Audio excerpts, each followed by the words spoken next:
সিরিয়ার পালমাইরায় আমেরিকার নেতৃত্বাধীন যৌথ বাহিনীর উপর হামলার সাথে সংশ্লিষ্ট 5 সন্দেহভাজন গ্রেফতার। আসাদ সরকার পতনের 1 বছর পরেও নিখোঁজ 150,000 সিরিয়ান, হতাশ ভুক্তভোগীদের স্বজনরা। কমান্ডার হত্যার কড়া প্রতিক্রিয়া হামাসের, ইসরায়েলের বিরুদ্ধে যুদ্ধবিরতির চুক্তি লঙ্ঘনের অভিযোগ। বিমানের জন্য পরিবেশ বান্ধব জ্বালানি উৎপাদনে ইজিপ্ট ও কাতারের মধ্যে $200 মিলিয়ন চুক্তি। মধ্যপ্রাচ্যের রাজনৈতিক অর্থনৈতিক সহ সবশেষ খবরাখবর আপনাদের সামনে এক নজরে তুলে ধরছি আমি তাসমিয়া টুম্পা।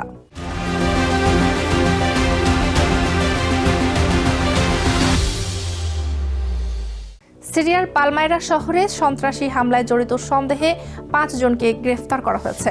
তাদের সাথে আইএসের সংশ্লিষ্টতা রয়েছে বলে সন্দেহ করা হচ্ছে।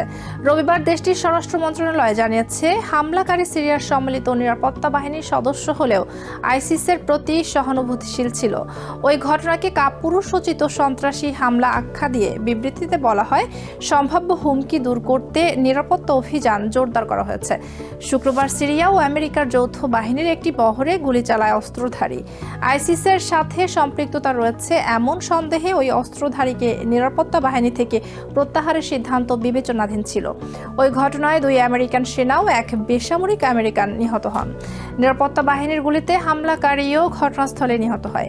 ওয়াশিংটন এই ঘটনাকে সন্ত্রাসী হামলা উল্লেখ করে আইএস বিরোধী লড়াই অব্যাহত রাখার অঙ্গীকার পুনর্ব্যক্ত করে। সিরিয়ার বাশার আল আসাদের পতনের 1 বছর পূর্ণ হলেও এখনও নিখোঁজ প্রায় 150,000 সাধারণ সিরিয়ান। স্বৈরশাসকের পতনের পর গুম হওয়া অনেক মানুষ ফিরে এলেও এখনও নিখোঁজ থাকা বিপুল সংখ্যক সিরিয়ানদের ভাগ্যে ঠিক কী ঘটেছে তা এখনও অজানা। সময়ের সাথে সাথে উৎকণ্ঠা বাড়ছে নিখোঁজ সিরিয়ানদের স্বজনদের মধ্যে। নতুন সরকারের গঠন করা ন্যাশনাল মিসিং কমিশন 1 বছরেও আসাদ সরকারের আমলে গুম হওয়া 150,000 মানুষের কোনো তথ্য দিতে পারেনি। সিরিয়ায় বাশার আল আসাদের পতনের 1 বছর পরও গুম হওয়া স্বজনদের পরিণতি জানতে অপেক্ষা করছে হাজার হাজার পরিবার। গত বছরের 8 ডিসেম্বর আসাদের পরিবারের শেষ স্বৈরশাসক যখন দামাস্কাস ছেড়ে পালিয়ে যান, তখন সিরিয়ায় গোপন ডিটেনশন সেন্টার ও কারাগারগুলো ছিল উন্মুক্ত। অনেক বন্দী সেদিন মুক্ত জীবনে ফিরে আসে, কিন্তু এখনো প্রায় 150,000 মানুষের ভাগ্য অজানা রয়ে গেছে। রাজধানী দামাস্কাসকে ঘিরে রাখা ঘৌটার পূর্বাঞ্চলীয় গ্রামের বাসিন্দা আমিনা বেকাই। ক্ষমতাচ্যুত প্রেসিডেন্ট বাশার আল আসাদের আমলে তার ভাই ও স্বামী নিখোঁজ হন, কিন্তু স্বৈরশাসন অবসানের 1 বছর অতিবাহিত হলেও স্বজনদের কোনো হদিশ না পাওয়ায় হতাশা প্রকাশ করেন তিনি। 1 বছর হয়ে গেল, কিন্তু এখনো নিখোঁজ স্বজনদের কোনো নথিপত্রও পাওয়া যায়নি। সরকার কোনো অপরাধীকে জবাবদিহির আওতায়ও আনতে পারেনি। এটা বিস্ময়কর ঘটনা। আমরা সত্যটা জানতে চাই। আমিনা বেকাই বলেন, যখন কারাগারগুলো উন্মুক্ত ছিল তখনও তার ভাই ও স্বামী ফিরে আসেনি। এটা ছিল তাদের পরিবারের জন্য বড় ধাক্কা। আমিনার মতে সেদিনই তাদের সব আশা শেষ হয়ে যায়। 1 দশকের বেশি সময় ধরে গৃহযুদ্ধে লিপ্ত সিরিয়ায় রাজনৈতিক বিরোধী মতের মানুষদের নিখোঁজ হয়ে যাওয়া ছিল নিত্যনৈমিত্তিক ঘটনা। সম্প্রতি রয়টার্সের এক তদন্তে দামাস্কাসের 45 কিলোমিটার উত্তর পূর্ব দৌমা ডিস্ট্রিক্টে এক গোপন সমাধিস্থলের চিত্র উঠে আসে। দৌমার আদ-দুমাইর সাব ডিস্ট্রিক্টে দীর্ঘ 2 কিলোমিটার জায়গা জুড়ে 34টি গভীর গণকবরের সন্ধান পাওয়া যায়। বাশার সরকারের পতনের পর নিখোঁজ নাগরিকদের সন্ধানে একটি কমিশন গঠন করে প্রেসিডেন্ট আহমেদ আল শারার নেতৃত্বাধীন অন্তর্বর্তী সরকার। গুম হওয়া স্বজনদের পরিবারের সদস্যদের সাথে দফায় দফায় সাক্ষাৎ ও বিভিন্ন অংশীজনদের সাথে বৈঠক করেছে national commission for missing people. সংস্থাটির মিডিয়া উপদেষ্টা জেইনা শাহালা তাদের সীমাবদ্ধতার কথা স্বীকার করেন। পরিবারগুলোর কষ্টের কথা চিন্তা করলে হয়তো আমরা খুব ধীরগতিতে কাজ করছি, কিন্তু বিষয়টি নিয়ে অত্যন্ত যত্ন সহকারে বৈজ্ঞানিকভাবে এবং পদ্ধতিগতভাবে এগোতে হবে। তাড়াহুড়ো করার কোনো সুযোগ নেই। মে মাসে গঠিত এই কমিশনের আশা, আগামী বছরের মধ্যে নিখোঁজদের সব তথ্য নথিভুক্ত করা হবে। এছাড়া গণকবরের তথ্য বিশ্লেষণ ও সিদ্ধান্তে পৌঁছাতে কমপক্ষে আরও 1 বছরের বেশি সময় লাগবে বলে জানান জেইনা শাহালা। ন্যাশনাল মিসিং কমিশনের অনুসন্ধানে কারাগারে নিহতদের তালিকায় অনেক মিসিং নাগরিকদের তথ্য পাওয়া গেছে, তবে এখনো পর্যন্ত 150,000 মানুষের কোনো হদিস নেই। নিখোঁজ সিরিয়ানদের ভাগ্যে কি ঘটেছে তা এখনো অজানা। সিরিয়ার অ্যামনেস্টি ইন্টারন্যাশনালের প্রধান অ্যাগনেস ক্যালামার্ডের মতে এই মুহূর্তে সরকার ও কমিশনের গুরুত্বপূর্ণ কাজ হলো পরিবারগুলোর পাশে দাঁড়ানো, তাদেরকে এই আশ্বাস দেয়া যে সরকার তাদের কথা শুনছে। Basudebnath, TVN24 news desk. গাজায় যুদ্ধবিরতি চুক্তি ভেঙে হামাস কমান্ডার রায়েদ সাদ হত্যাকাণ্ডের ঘটনায় কঠোর প্রতিক্রিয়া জানিয়েছে হামাস।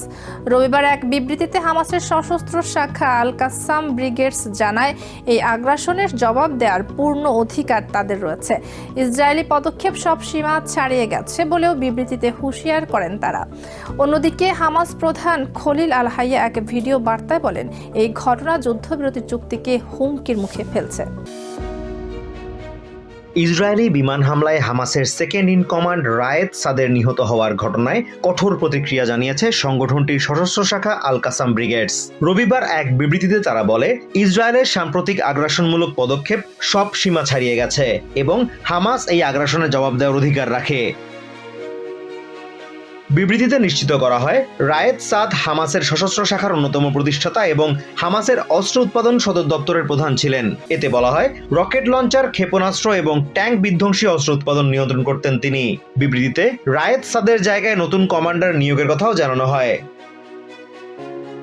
অন্যদিকে হামাসের শীর্ষ নেতা খলিল আল হাইয়া এক ভিডিও বার্তায় বলেছেন, ইসরায়েলের এই হামলার ঘটনা যুদ্ধবিরতি চুক্তির অস্তিত্বকে হুমকির মুখে ফেলেছে।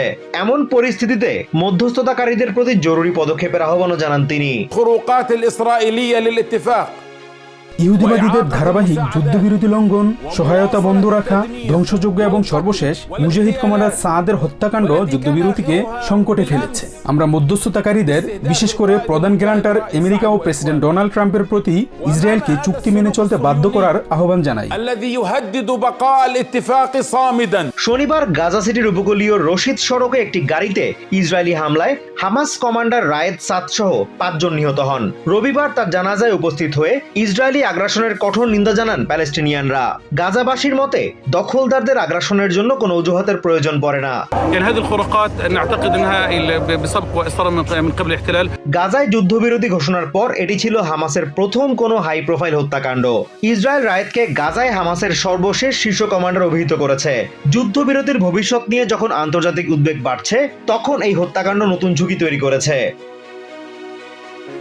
Azimur Rashid Kanak, TVN24 news desk. বিমানের জন্য পরিবেশ বান্ধব জ্বালানি উৎপাদনে ইজিপ্টে $200 মিলিয়ন বিনিয়োগ করতে যাচ্ছে কাতার। রবিবার কায়রোতে ইজিপ্ট কাতার বিজনেস ফোরামে সংক্রান্ত একটি চুক্তি স্বাক্ষরিত হয়।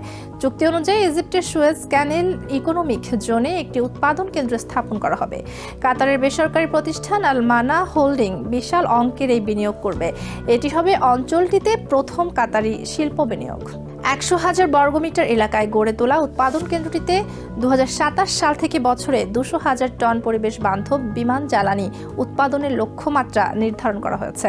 প্রকল্পের আওতায় ব্যবহৃত রান্নার তেল পরিশোধন করে বায়োপ্রোপেন ও বায়োন্যাফথা উৎপাদন হবে। চুক্তি স্বাক্ষর অনুষ্ঠানে ইজিপ্টের প্রধানমন্ত্রী মুস্তফা মাদবুলি বলেন, এই প্রকল্প নবায়নযোগ্য জ্বালানি উৎপাদনে বৈশ্বিক প্রচেষ্টার অংশ এবং এটি পরিবেশ বান্ধব বিমান জ্বালানি খাতকে শক্তিশালী করবে। এক নজরে প্রতিদিন মধ্যপ্রাচ্যের খবর জানতে চোখ রাখুন TVN24 নিউজ নেটওয়ার্কের ইউটিউব ও ফেসবুক পেজে।